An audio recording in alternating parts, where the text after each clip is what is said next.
How to be happy. 7 simple rules that gave me 10 years of uninterrupted happiness. Frank Costa. Introduction, my short little story.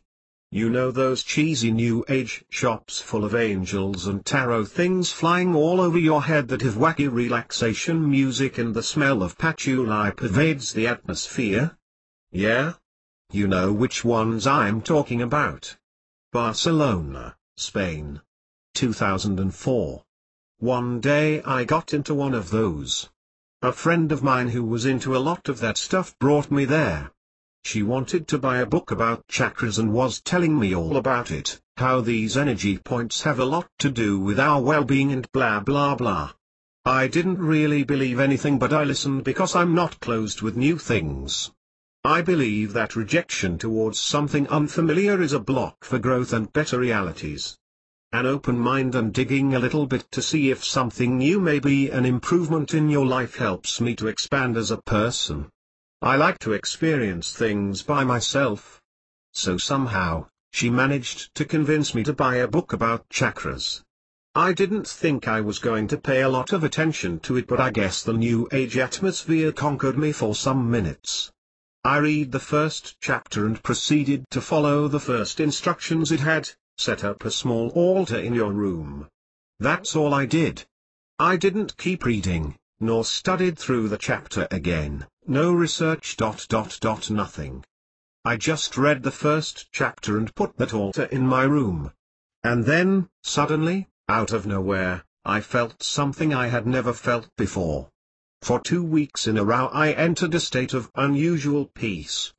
I don't know how to describe it, but it had these elements. I did everything at a slower pace than I used to and ended sooner than when I did those things with my usual stressed way. I ate much less and felt fuller than ever. I'm a big eater. I noticed that every tree, flower, and nature in general, had a new visual shining beauty to me. I didn't react negatively towards harsh treatments, I just responded. I looked forward to getting up earlier to have a quiet moment where I just basically sat in my living room without doing anything, just sitting in silence. And then, out of nowhere too, I lost it. That's when I was born. That's where my real life journey began. That's where I started to live a conscious life. Why? Because I began doing everything I could to gain that state again. But I just couldn't. And I had no clue why. Why am I sharing this with you? This little story is not about me telling you that some angels came down and caressed me with their magic, nor that I was granted any sort of vision. I'm a practical man. I believe in what I experience. What I haven't experienced is not untrue for me, it's just what it is, non-experienced reality. But this experience I just described was absolutely amazing. It brought a very deep peace of mind completely unknown at the time. That intense feeling came and left a huge impression on me. I wanted to experience it again. I wanted that feeling all the time because it was pure inner joy and happiness. But the fact I couldn't get it back was a massive motor to work on myself, because the only way I could think of bringing that back was working of my negativity. That's when I started to live with responsiveness and awareness. Until then I was just living out of reaction. If we base someone's ability in teaching happiness on their graduate degrees, or if they're friends with Deepak Chopra, then I'm not the most entitled person in the world to talk about it. But I can proudly say that I'm always a happy person. I've never experienced depression. Between 85 to 90% of my time I'm in a great mood, full of energy, enjoying every moment, and laughing a lot. I do not suffer from "oh no, it's Monday-itis." I find happiness being around people, and I find it when I'm completely alone too. Overall, I'm very happy to say that I lead a very happy life. 95% of the people that surround me do not live in this emotional reality. Why? Not because they have lesser ability or potential. We all have unbelievable potential. But the fact is that we need to condition ourselves daily to integrate pillars that build and sustain our empire of happiness. The majority of us weren't born with these. All of us can learn and live the rest of our lives with these. if we're committed enough. We will go into those pillars deeply later on, but for now allow me to mention some of them: our beliefs, the rules we live by, where and on what we direct our focus, to what we link pain and to what we link pleasure, how we use our body, empowering actions that bring us instant good emotions, accountability in our lives, conscious decision and action, and many more I'd like to keep to myself now to add some mysteriousness and anticipation to the book. I will not show you the way to happiness, but I will show you what has led me to be the man I'm today. There's probably a lot of ways to be happy, but I can only talk about what has worked for me, and I'm sure that if it worked for me it will work for others too. Thank you for downloading this book, and I hope its recommendations enhance your life the way they have enhanced mine. Let's get cracking. Rule 1: Where happiness comes from. Where does happiness come from? The most asked question by all human beings. The spiritual type of person will tell you from within.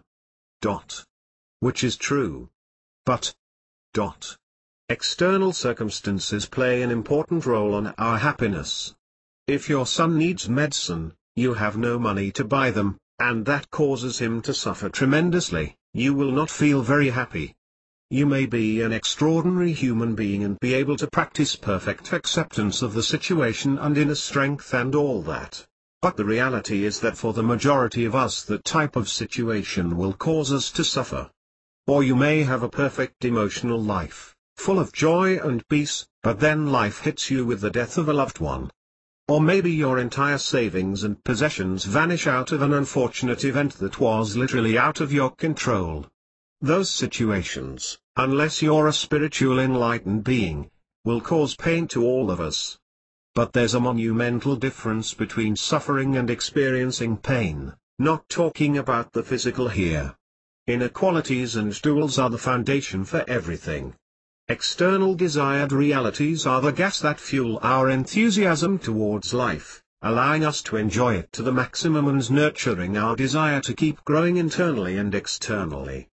Inner duals are the essence to create desired realities, both internal and external. We need a strong inner foundation for that, as well as to deal efficiently in the situations that are completely out of your control. Quick note: there's a lot of things we have control over that we think we don't.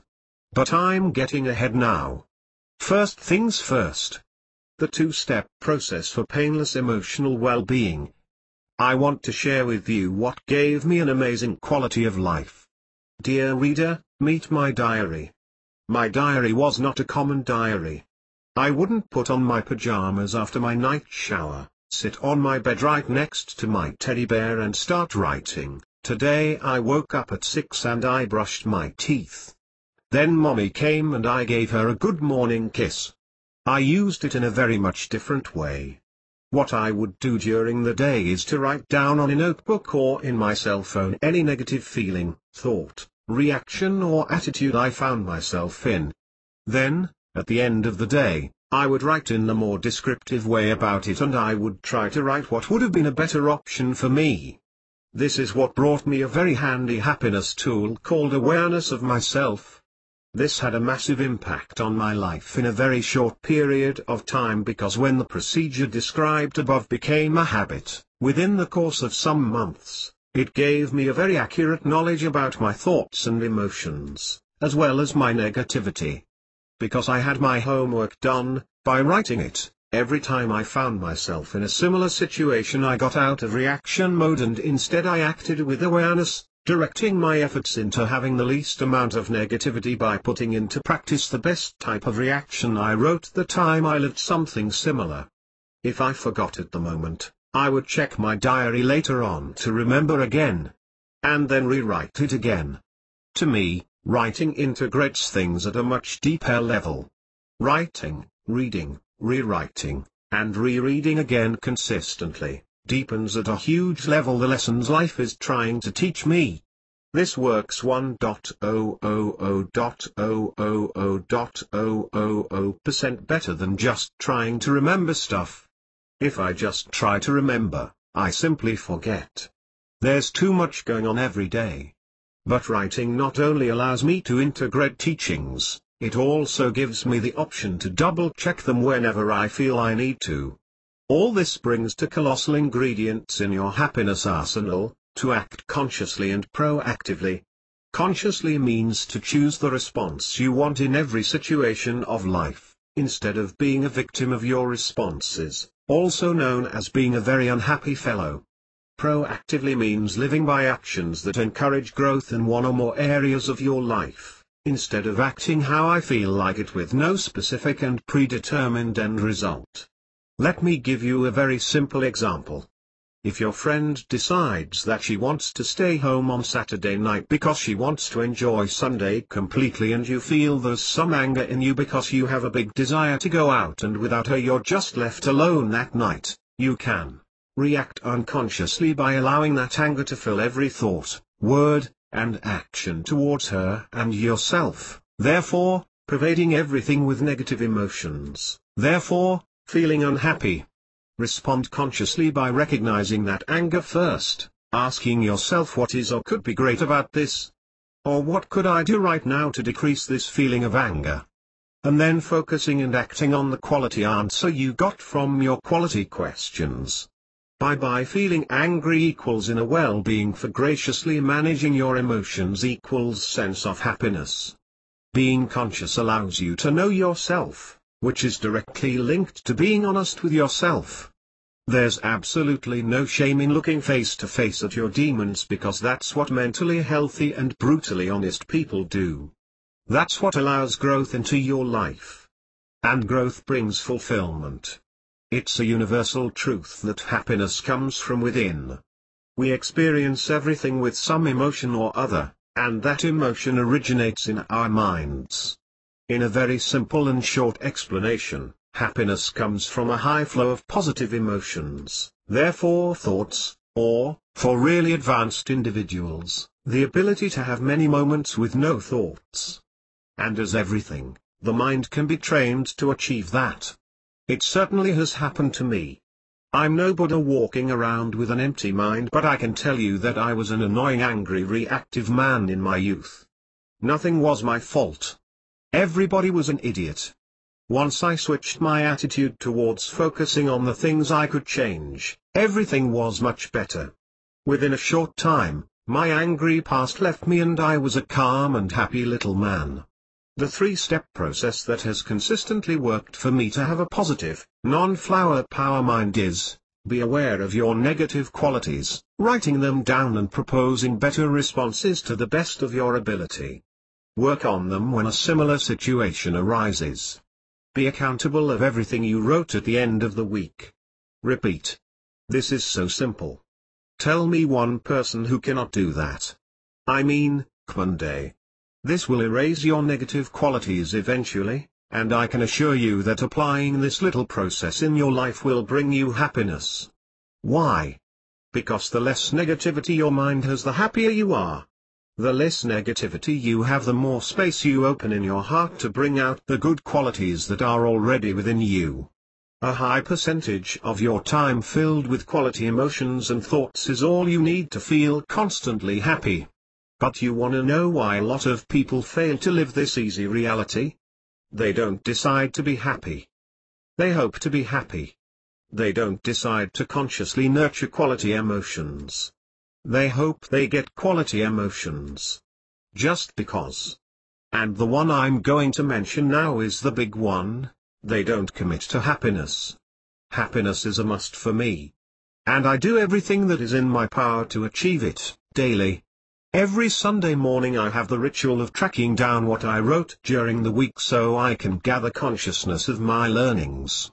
I then write specific actions I can take the following week to improve each area of my life: professional, relationships, finances, health, etc.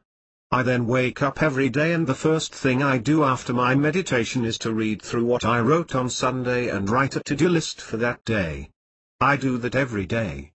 This also strengthens the teachings I had last week because I read them every day. And many more things I will specifically tell you in the next chapters. How the hell could I not be happy? In order for this to work for you, it has to be a commitment. I know what will happen to some of you. You'll maybe try it for a little bit and then just drop it. Why? Because it's a pain to do it, or I don't have the time, or I just don't have the energy, or any other bullshit excuse. But those answers are not the real reason. The answer is it is not a must for that person. That person is not committed to being happy. He or she thinks that committing to this simple action is painful. But you know what's really painful? You guessed it, to not be in control of your emotions and to feel lousy frequently. For me, the small pain of I don't feel like it or I don't have the time is so much smaller than the pain of experiencing crappy emotions. And it's not a pain every day at all.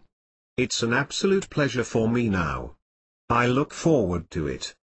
But to get to the feeling of looking forward to it, you must feel the rewards this small daily action brings to you. To feel those rewards, you must engage in the three-step process during a prolonged period of time. To engage in this process continuously, you must, sometimes, go through the pain of not feeling like it or I don't have time. Trust me, it's worth it. If you follow what I just explained, you will always, and this is a big statement, be happy for the rest of your life. What if I fail? What if I don't achieve to be consistent with this? You do what me and every person on earth does when they try to learn something and they fall. You stand up, you shake off the dust, and try again. A baby always learns to walk. He tries and tries and tries until he makes it. Imagine a baby thought after a considerable amount of failure, well, I think I'll be a person who just can't walk. It's not an option. Not even in his mind. He will learn to walk, no matter what it takes. For some baby is pretty fast and for other not so much. Who cares? The fact is that all babies learn to walk. The fact is that every person committed to happiness learns to be happy. The best way I've found to not lose sight of my commitment is to be accountable every day and every Sunday. When I failed to be accountable, I tried again after shaking my dust off. And I did that over and over and over again. Guess what? I live a happy life. But that's not all. There's other simple tools you can use that will enhance your efforts. Our inner reality. In the internal aspect, we are very lucky because we have absolute control. We may think we don't, because we're used to react in many aspects, but once awareness kicks in, our power and control over our emotions are massive. If somebody is an asshole to us with no reason, we can choose to feel bad or to not feel bad about it. If we lose our job, after our normal momentary sad emotion of losing something we value, we can choose to feel empowered for a new change, and maybe an even better reality, as well as choosing to feel like we're the least valuable thing on earth. We can choose our emotions if we are aware of them. How? By directing our focus on things that will empower us. Things like asking better questions to ourselves, changing the way we move, planning actions that will create positive emotions and realities in our lives, etc. It all comes down to the thoughts we have, but I'll give you a more detailed explanation about thoughts later. Our external reality. We have more limitations in our external situations. There's certainly things we can't change and others we can. In the ones we can't change, I've found happiness, or at least the least amount of suffering, by acceptance and searching for new learnings that there might be for me. If you don't get on very well with your father-in-law, and divorce are not in your near future plans, then you'll be much better accepting that reality and trying to search for what could you learn from the situation. I've always had difficult moments with my mother, but after accepting that situation I could also learn some patience and empathy for her, some ability to put myself in someone's shoes and try to think from their perspective, some listening skills no matter if I agree with her or not, etc. Acceptance and searching for new learnings has been the most comfortable position for me whenever I can't change something. And on the other hand, there's things we can change. Sometimes, there's even things we think we can't change and we actually can. And my advice is simple here: If you don't like something, do something about it. If your friend's been a bad influence for you and brings you unwanted situations, then ditch that person and go find new and better friends. If you hate your job, your boss, or feel bored to death, look for another one. If that is not immediately possible, ask yourself, what are the best actions I could take to bring me acceptance of this reality? And what are the best actions I could take today and every day to make leaving this job a reality? This will bring some quality answers. If you find yourself in debt, constantly go and educate yourself financially. The problem many times is not that you have a lot of bills, it may be that you have horrible financial habits that you're unaware of. You get the point. Whatever you don't like, do something about it to change it. There's a great sentence I heard from Will Smith: keep in mind that whatever challenge or problem you might be experiencing, there has been at least one person who has solved the problem and explained it in a book or any other form. There you have a phenomenal belief and rule to live by. Remember that sentence consistently, act upon it, and watch the great results it'll bring. The idea that I'm trying to put on the table here is a responsible and proactive attitude. Taking responsibility of yourself and your life. Leave the moaning aside. Moaning, mentally or verbally, and not acting upon what you're moaning about leads to a huge amount of negativity in your mind and emotions. Knowing what you don't want and doing everything you can to change turns you into a person with peace of mind. And, very often, everything I can is pretty outstanding when there's commitment. Rule 2, how to feel fulfilled in life. As a young kid, I had a good quality that has stayed with me my whole life. I always knew what I wanted. But then there has been 2 occasions when I felt a serious emptiness because I just wasn't able to figure out what to do with my life. I found those feelings of uncertainty as a real burden for me, because my days were spent wandering around and not doing anything in particular. And those 2 experiences gave me a great lesson. Having a specific purpose is the reason why your life feels meaningful. With a purpose in life, your actions have a direction and you're just not reacting to whatever is happening in your daily life. That purpose gives you thrill and excitement for building something, somewhere to walk towards to, and that path is a great journey when it's full with confidence. There's a specific chapter on how to build it. That purpose doesn't have to be massive, though it can be. Martin Luther King had an incredible and beautiful purpose in life. But what it's really important is that it's a meaningful purpose to you.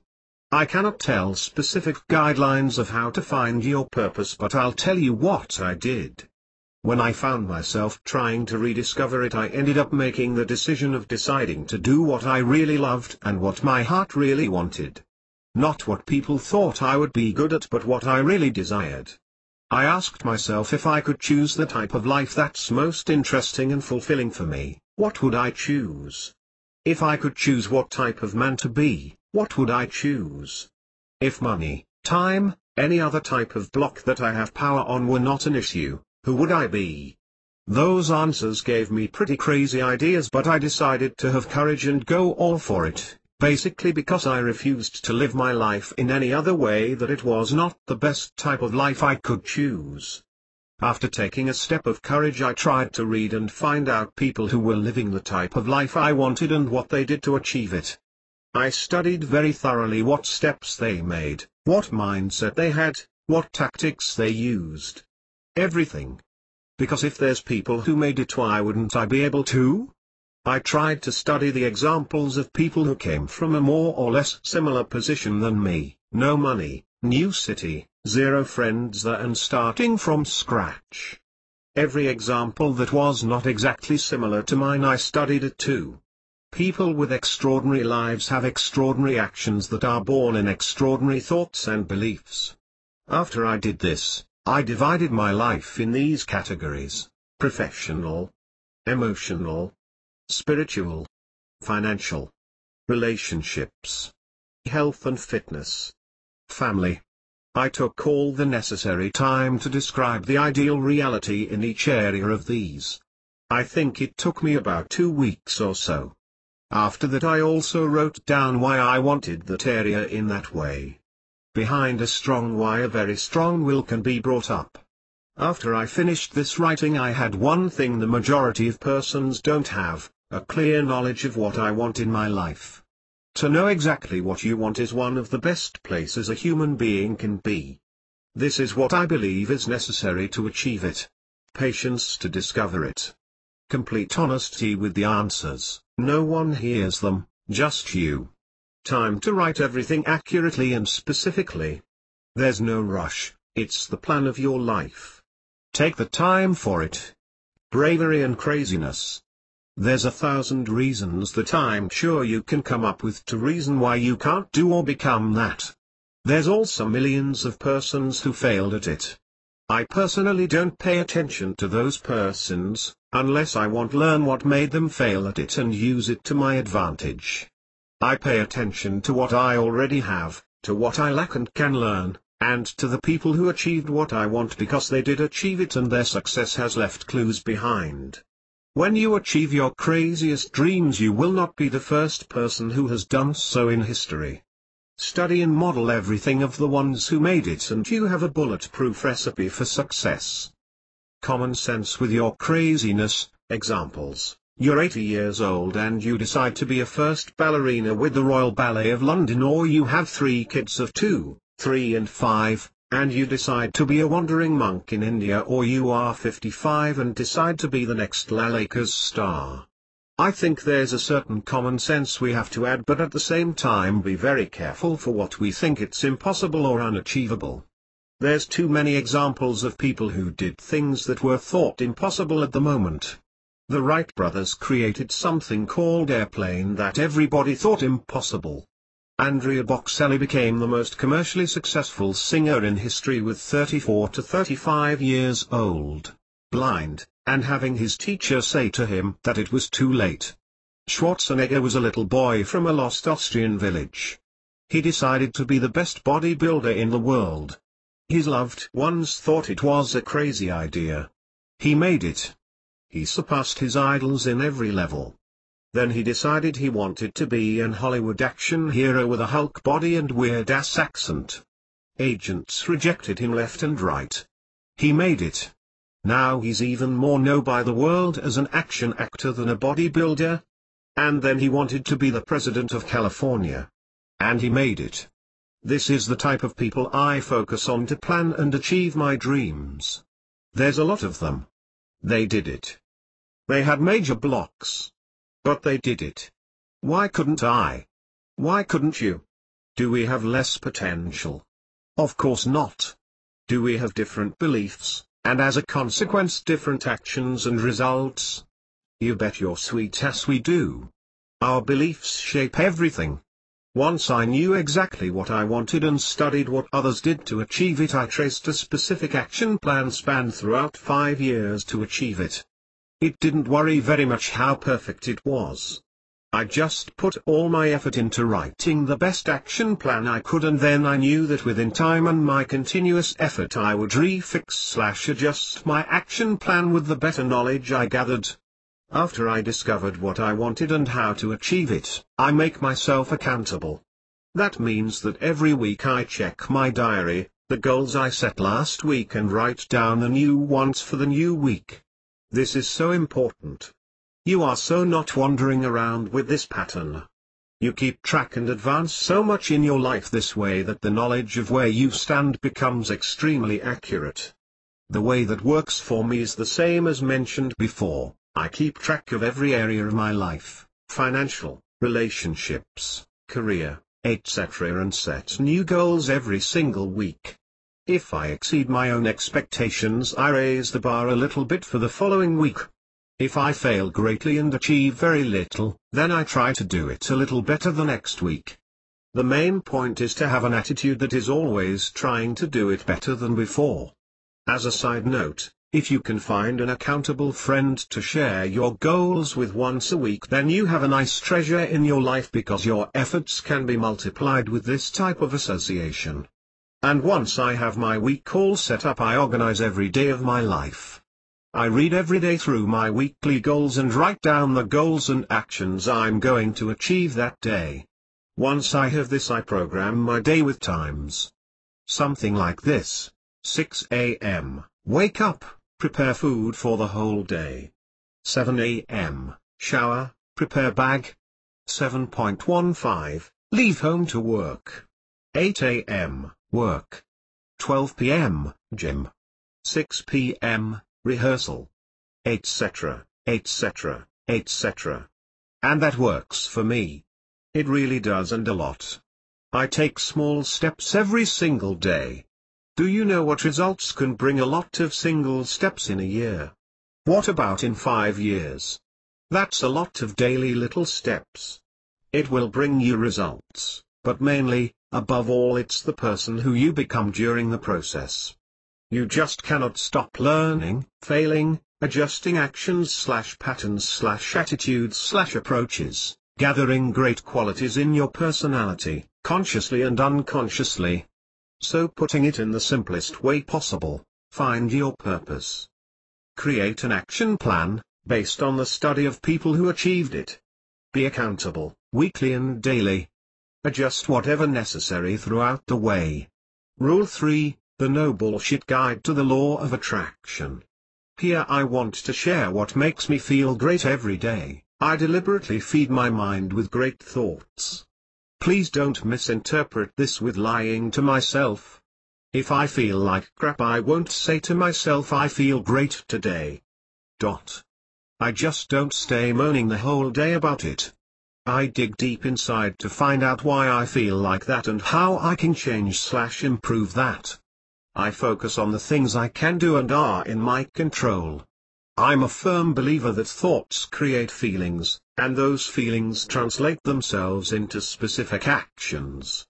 With great feelings come better actions than with negative feelings. And here comes into play the importance on working on yourself by being conscious and improving your negativities. Chapter 2. The more you do that, the more of a positive person you become, and, of course, the better the quality of your thoughts. But on the other hand, you have another card that you can use to increase the quality of your thoughts. It's called autosuggestion. This is the habit of telling yourself an empowering thought to create a specific thought pattern, basically with the intention to create a better personality trait or a better reality. Autosuggestion on itself is not enough. You cannot sit in your couch the whole day imagining you are the richest real estate agent in your country and expect that to happen. It's an additional tool that creates a lot of difference if you use it. What I do with autosuggestion is write down specific qualities/realities I want to achieve. For example, I'm a very healthy person who eats well every day and I don't put into my body anything that harms it. My body is a temple I worship daily. I have a ridiculous, sickening work ethic. Stolen from Will Smith. And I efficiently use my energy for optimal performance on a consistent basis. I easily make $10,000 a month with my business. The basic idea here is that once you are clear with what and who you want to become, to fill your mind with empowering thoughts and visions to help you to achieve those. It is extremely important that you feel the emotions when doing autosuggestions. When you bring feelings into your thoughts, then you're giving them the necessary power to translate themselves into reality. This does not happen overnight. It may take years in the longest cases. If you don't bring feelings into your autosuggestions, they are of no use at all. They are just words in your mind. With feelings you create a universal vibration that nature/God/the universe receives and helps you to translate it into reality. I have around 10 to 15 cards with autosuggestions that I read and feel every morning and evening before going to bed. 3 times per day wouldn't be bad either if this is new to you. Personally, I feel 2 works great with me. You could do less than 10 cards if you want, but I wouldn't suggest doing more than 15 because I believe this has to be simple. Something you can easily do in 5 to 10 minutes. That's easy to implement and the results are breathtaking. This practice has done wonders for me. It requires consistent and daily repetition because it's the habit of thinking, and acting, in a specific way that creates a pattern. At the beginning it won't be completely rooted in yourself, but I know from personal experience that the practice of doing it regularly during a good amount of time, 6 months, 1 year, creates a new habit in yourself. You'll have amazing and empowering thoughts more and more often, and not only those 2 times where you practice autosuggestion consciously. It's worth mentioning that the amount of desire that we have over one thing creates a difference in our intensity of achieving a specific result. I have found that I am able to create a change more rapidly in the things I desire more. This is pretty obvious, but it's good to have in mind in case you might want to change something that you're not very compelled to. If this is the case for me, what I do is to create specific actions that can increase my desire. I even do this with the desires I really want, because increasing my intensity is going to give me an incredible drive and better actions. For example, my main purpose in life. This is the thing I most desire above everything. But I still do things to increase my desire towards it. I read biographies and watch related documentaries. Every time I do, I get all pumped up and I have a new stream of motivation for the following day's week. And then there's prayer. I'm not a religious person.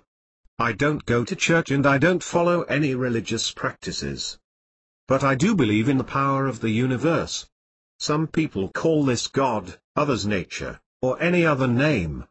I believe in that universal energy that holds all together and creates perfect harmony in this world. I believe in something that is beyond our daily physical perception. I believe that when a human being achieves his greatest, it's because he has the help of the universe. He's connected to his inner force, which is the same essence as the universe. That's my belief, and it comes because of the experiences I've had in my life. Anything I have not experienced, I tend not to adopt it as a faithful belief. I don't reject it, but I also don't assume it's just like that because of faith. One day, 3 years ago, I had a deep desire to be helping in a humanitarian center. But I had a reality that made it almost impossible. I was working full-time, alternating shifts, mornings, evenings and nights, and the free time I had left was almost inexistent. I wanted to be the whole day, Monday to Sunday. I had an immense desire to be living a life where I was forgetting about myself and just focused on helping others. One night, this was just so intense that I started talking to the universe, praying, asking to please help me to achieve this. If you looked at that situation, it was something very similar as when a kid is incredibly persistent with his mother because he wants a specific toy. Very rarely I've experienced such an intensity in prayers. 1 or 2 days later, I was fired from my job. They gave me an incredible amount of money for that. At the same time, the humanitarian center offered me to stay with them completely for free. I could have a bed and food every day without paying anything, because I was helping a lot. And my prayer came true. This and other similar experiences gave me the habit of praying for things in my life.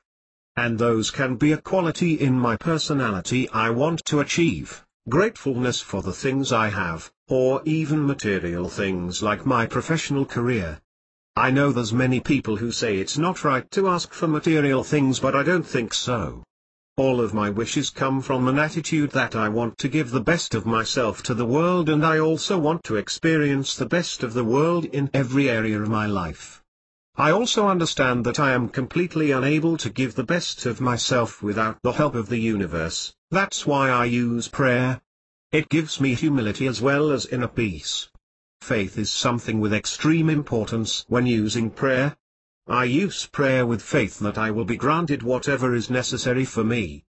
I don't pray for something and then think this is never gonna happen. I do the opposite. I think I will achieve this, or I will receive all the necessary tools to reach this goal. This sets my mind in a positive state that is simply much more favorable to receive that help from the universe. All this is my understanding of the law of attraction. Not that silly close your eyes and imagine you are/have that. my understanding of it to cultivate a positive mind through self-improvement and autosuggestion. Experience the emotion while doing your autosuggestions. Take daily actions that create the habit and direction of your autosuggestions. Cultivate faith in them. Through autosuggestion and daily action, cultivate your desire consciously, and use prayer to achieve your maximum potential. This whole thing creates a positive aura in you that becomes a magnet of attracting the necessary things to go where you want to go. Rule 4. The big secret to win friends and keep them consistently. Between my years of being 17 until 20 years old, I had an extremely impulsive character. I used to just spit out whatever feeling or thought I had, and this didn't bring nice experiences and relationships. If you asked me at the time, you would have probably received a "I don't care what others think" type of answer. But deep down inside, that was not like that. I remember having a pretty bad vibe with a lot of my co-workers, and that was not nice, and it didn't bring me any happiness at all. I believe you don't have to base your self-esteem on others' approval of you. I care that I like myself as much as possible. I know who I want to be and take action every single day towards that. I put all my effort in being conscious of my negativity and work on removing that. I feed my mind with positive and loving thoughts towards myself. This is the approach I use to like myself, to have self-esteem. And people tend to like me because of that. I'm a positive, healthy and happy person, and people like that. It's a consequence of my inner work. I don't work on trying to get others to like me. I work on getting myself to like me. That gives me self-esteem and good relationships with others. Having good relationships with the people in my life brings me happiness too.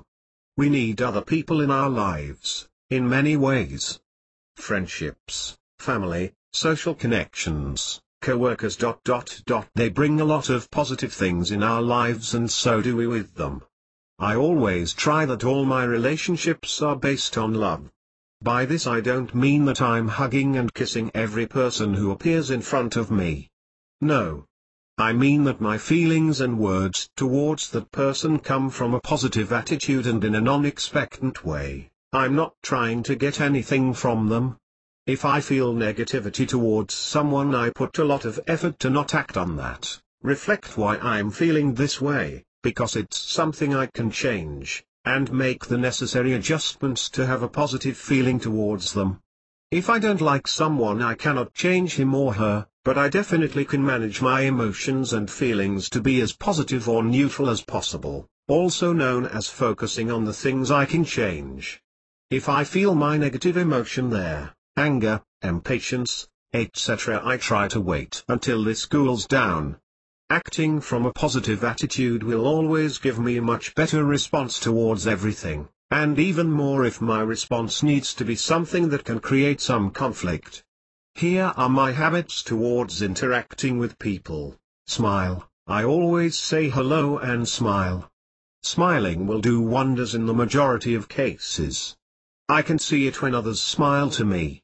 But my smile is not a look at me, I'm smiling for you to like me. I just smile because I feel happy. I feel love for people in general, and a smile comes as a consequence. I focus a lot on others people's qualities, even more with the people I have more trouble liking. If you smile to others as a habit, it will add warmth and closeness with others. I also think of it as a giving act.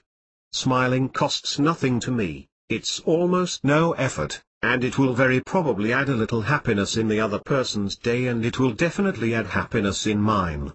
Pay attention to the other person. Whenever you have a conversation, you will be much better off if you direct it towards the other person's interests/life/ etc. We tend to really like to talk about ourselves because in a deep level we want to feel accepted and understood. That's why I think paying attention to the person in front of you will do wonders in your relationships. Remember a time when a friend was all the time talking about his or her things and never asked anything about you? Did it feel nice? Now remember a time when someone gave you his undivided attention and you could share a lot about you. That felt really good, didn't it? That's the way you will make people feel when you base your interactions on them. You will make them feel good around you because you care about them. This has to come from a genuine interest of you. They will give you great information about themselves that can help you get them to know better and therefore relate and connect with them better. If you talk to a classical music lover, talk about that. Ask him or her about it. Favorite artists and why. Show interest in understanding better that type of music and let him talk about it. They will be really happy to talk about what they love. If a woman tells you something about her 2-year son, ask her to show you a picture of him. And talk about him. Is there a better topic with her? Maybe, but her son is probably not a bad one because she loves him deeply. It's also important to not throw an interview attack of questions because that's awkward. A conversation that flows is generally an exchange of questions and comments between the two or more parties. You ask a question, they respond, you make a comment/observation/statement about that, maybe you throw another question there, same dynamic ... and this structure, and talking about the other person, will always lead to a back and forth conversation that will be a pleasure for both. Learn how to give. I've found that the attitude of giving sets you in a great place to have a better relationship with others. And by giving I mean small things. A smile, a compliment, a little surprise like a coffee or a small chocolate. If I see someone that is looking great that day, I will tell them. Why? Because it's true and the other person will feel better because of it. If someone tells me you look great today, it will definitely not make me feel bad. I'll give a compliment in a genuine way. The other day my colleague from work was really sad. She tried to hide it but I could tell. At some point, when she was alone, I went and I said come here and hugged her in a caring way. She was crying and I thought that a hug that expressed I know you're sad. Don't worry, everything is going to be okay would be something that helped her. I have a good relationship with her, but if I saw the same situation with someone I'm not really close to, I would have said something like hey, how are you? Is everything okay? With a warm smile afterwards. It's basically small little things that help others feel better and acknowledged. Develop the habit of focusing on others' qualities. This habit will bring you love in your heart. It will bring positive emotions from you towards others. There's a tendency of doing the opposite, but I found that focusing on the good side of people, their strengths, will encourage positivity in your mind. It will bring acceptance, patience and a big list of great qualities that will only make you a better person. Remember people's names, this is so helpful, and it was a big miss in my life but I made an effort to change it. I tend to forget easily, sometimes even when they just told me. Basically the intention of wanting to remember people's names will make a big difference in doing so. But apart from that I needed an extra help. When applying this habit in my life I used to write down every single name of each new person I met with a small description of them. And every morning I went through that list. I did this for half a year and now my memory has improved a lot. I can easily remember someone's name, and when you just meet someone you make a great impression by remembering their name. Just don't repeat it in every sentence. Make the effort to put yourself in the other person's position. This is something I use to connect with others. Even if I cannot completely guess someone's position, I am making an effort to achieve it, and that puts me in a great attitude towards others. Trying to understand others' situation or story is such a loving act, and I feel that when my actions and words come from there it is always for the benefit of both. It also helps me a lot to control my negativity when I'm angry with someone. It gives me patience to try to understand them, and that patience gives me time to act in a much more positive way. Don't expect from others, this is a big one. Expectation is the door to frustration. If I expect and that expectation is not met, I'm disappointed. If I don't expect and someone does something nice to me, it's a very nice surprise and I feel really grateful for it. Even though I need people in my life, I make a great effort to be as independent as possible. I also have a very specific direction and don't expect others to give me happiness with their attention. I focus more on the things I can do to create happiness for myself. This avoidance of expectation came to me as a learning because I lived with someone who had this pattern of always being disappointed. This really caused her so much suffering when it was just not necessary and not realistic.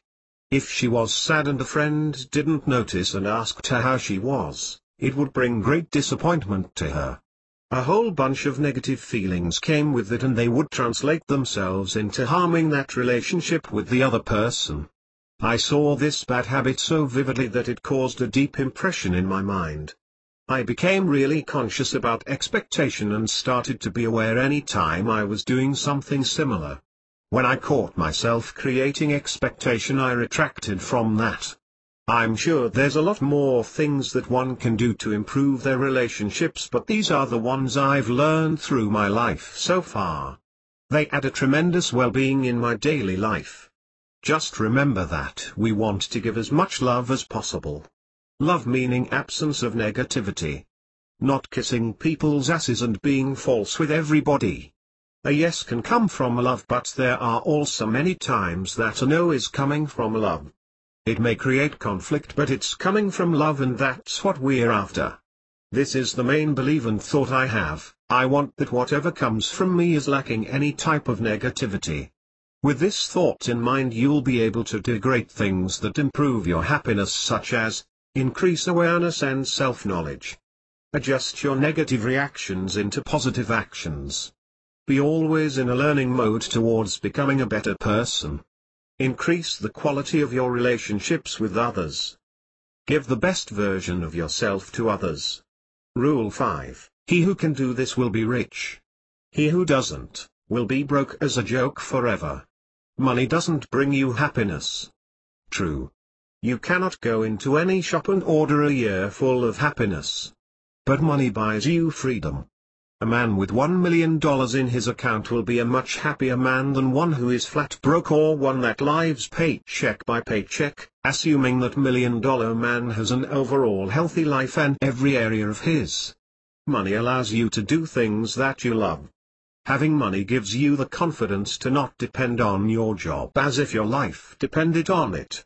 Money allows you to travel, not work during a year if you feel like it, enjoy your passions, buy things that improve and enhance your life, help your loved ones when they're in financial difficulties, etc. Money in itself is nothing, but what it gives you is freedom, which is the most valuable thing a human being can have. Debt is a plague that must be rooted out of your life. Debt is prison. Debt is mental burden. Debt is stress. Debt is slavery. Material and mental slavery. The only instance I would engage in debt would be to create something that has a high probability of creating me a nice stream of money. All the other debts are a complete burden and will take your precious peace of mind away. It is a must to be happy to have a financial life handled, debt-free, and, if possible, to create a nice net worth for yourself. No bank saving plans as the only option, please. To do this, one must create a wonderful and fantastic habit. Saving. Every month save minimum 10% of your income. If you don't have any savings at all, I would suggest to spend a year or two saving a little more than that, 20%. But I have so many bills. Will the answer be in many cases? Cut your expenses to the minimum. Cut the shit you don't need. Before that, give yourself some time and decide what really is needed in your expenses. Maybe a $75 to $100 gym membership can be changed for a $20 one.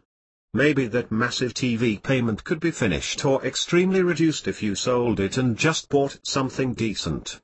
Maybe that medical insurance is not really necessary if you're sick once a year. Or maybe you don't really need that crazy car payment with its insurance too. Expenses to the minimum. If one wants to be debt-free, needed for being happy and having a healthy economic life, it's necessary to make an effort and readjust their needs to a lesser amount. Cutting expenses, it's how it's done. This will allow you to pay your debts and build a net worth. Here's a monthly financial plan that works for me. 55% towards necessities, rent, food, cheapest cell phone plan, etc. 10% for long-term savings, for security, non-risky investments, being debt-free, creating a net worth. 10% towards financial freedom, real estate, stocks, businesses, being a producer. 10% for education, books, seminars, courses, trainings, etc. 10% towards fun, enjoying life and giving yourself pleasure. 5% towards giving, charities, foundations, making a difference, etc. But I have so many bills. Well, get rid of the damn bills and stop buying things. You have to develop a mindset where you are no longer a prisoner, consumer of goods, but a financially free man, provider of goods. If you want to be in a good financial position, you got to give up luxuries you cannot pay. That means no auto payments, no credit cards, no loans, and no expensive mortgages or rentals. Stop buying stuff and use your money to buy assets, also known as stuff that brings money into your pocket. Buy assets instead of toys. Then, once you have the money, buy toys the same way you buy a chewing gum now. If you want something, you have two options. 1. Pay it in cash. 2. If it's out of your range, buy an asset/business that creates you the money to be able to afford it, increase your income. This a necessary mindset change. If we don't implement it, we'll be debt slaves always with hopes of things getting better with no proper plan to make it happen. Remember that saving money is not enough. It's the first step and a must in one's life to be happy. But don't fool yourself with a bright economic future by saving money from not buying coffees in Starbucks and having massive paychecks. Then relying on your wonderful savings plan for you to enjoy life when you're 65. You gotta be a producer. Financial freedom comes from massive action to provide value to the world. Increase your earnings by being a producer and not from saving your 10% post-tax earnings. Take massive action to be a producer of goods and at the same time have the habit of saving. Those savings will be the money you use when opportunity arises. Stay out of debt, don't be a money waster, live below your means, educate yourself to be a producer. Spend time on developing income. Producing goods equals the key to wealth. The fairy tale: get a good job, open a saving accounts, create a nice stock portfolio, rely your financial future on the bank and on the government. They really care about you, equals be financially free when you're 50 or 60. Reality: no one cares about yourself more than yourself. You manage it, make money now, be a producer. Save money monthly, use that saved money to take action when opportunity presents itself, so you can make more money. Rule 6, an emotional hack that will work wonders for you. The choice of happiness brings us to an effort of trying to improve in many areas. It's inevitable that in that effort we face challenges. Bad habits and overcoming them has always been a part of life. In any area that we want to become better, we will have to be honest with ourselves and work on whatever is holding us back. For me, it has been procrastination. In my unconscious years, when I lived with no particular direction and effort to grow, I indulged myself in being a very lazy man. I would spend days smoking joints and stay in my room. My life was work, come back home, do nothing until bedtime, weekends with friends, we got together to smoke and do nothing, and repeat. That was my life. It was depressing. I had a huge sense of dissatisfaction with life. I was so unhappy. Yet none of these feelings triggered any impulse to change. It wasn't until the event I described at the beginning of the book that I started to adopt a different approach with everything. Bad habits will be there in our road to happiness, and we must accept this. We have to realize that there are going to be times of great energy and motivation, and sometimes we will experience completely the opposite. Accept this, because if you don't, you're just adding an additional amount of suffering that is not needed. This was a hard lesson for me because I always wanted to be in my best motivational state. That can happen, with consistent conditioning. But until you're not a very efficient person managing your own emotions, you will encounter times when your mind will go back to your darkness, to your lower you. And that's okay. It's a great opportunity because when you rise and overcome it, the sense of greatness and confidence is a gift that cannot come from any other place. I found a way to deal with my mind that helps me. Actually, somebody showed it to me. That person noticed my stubbornness in my self-development and offered me this great piece of advice. Whenever I find resistance to live my day offering the best I can give, I treat my mind accordingly. If that resistance is extremely high, I retract. I relax and take a pause until I feel my mind is calm. If the resistance is noticeable but kind of small, I push through. It's small and it doesn't cause me great mental suffering to ignore it. And when I'm done, I know I'm going to feel great. If it's somewhere in the middle, I do a 50/50 approach.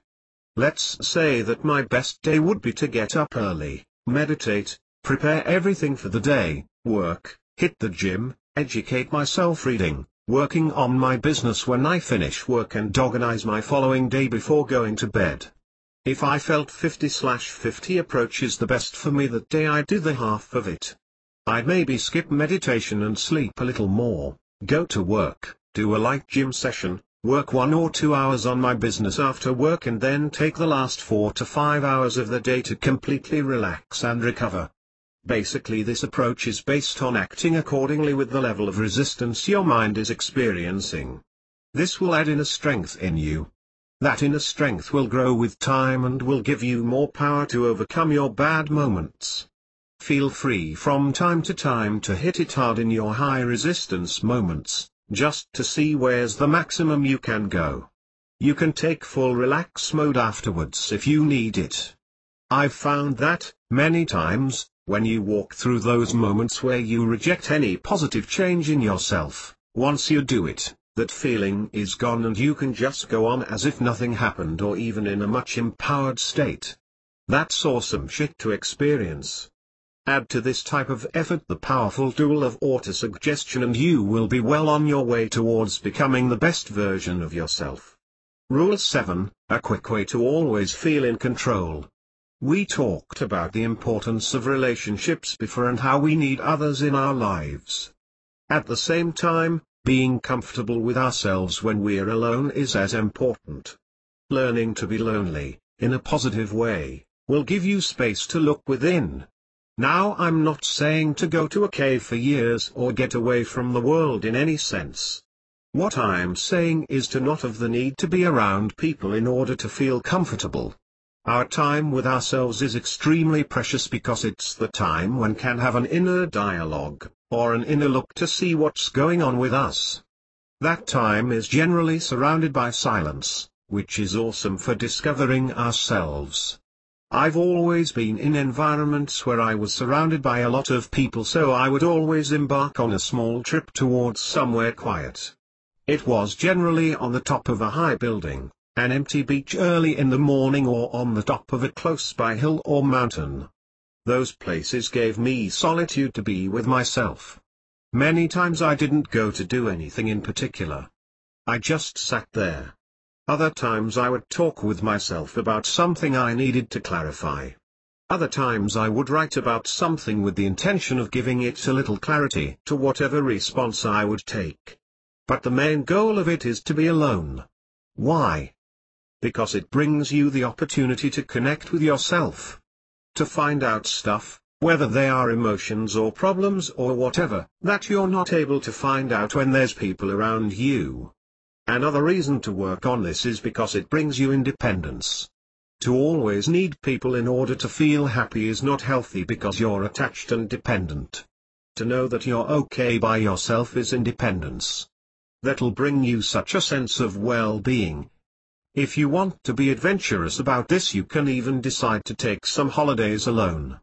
Have in mind that these holidays are decided with the goal of being with yourself, so don't go to places where the environments don't invite you to this type of intention. Ibiza, This time with yourself is great ground to increase that independence and learn about yourself.